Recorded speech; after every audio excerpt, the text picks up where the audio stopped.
Industrial grade. Anti-interference. 40 meters wireless remote control.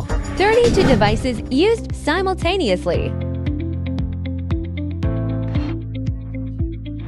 Open the electrical cabinet of the machine. Insert the DB plug of the receiver into the NPG interface. Tighten the screws of the DB interface. Then fix the receiving box in the electrical cabinet with screws. Installation completed. The remote is equipped with batteries. Axis selection leaves off gear. The power light is on. Select X-axis. Magnification 100x. Shaking the hand wheel can control the movement of the X-axis. There are plus and minus buttons for quick movement. After selecting the axis, hold down the plus button to quickly move forward. Press and hold the negative key to quickly move in the negative direction.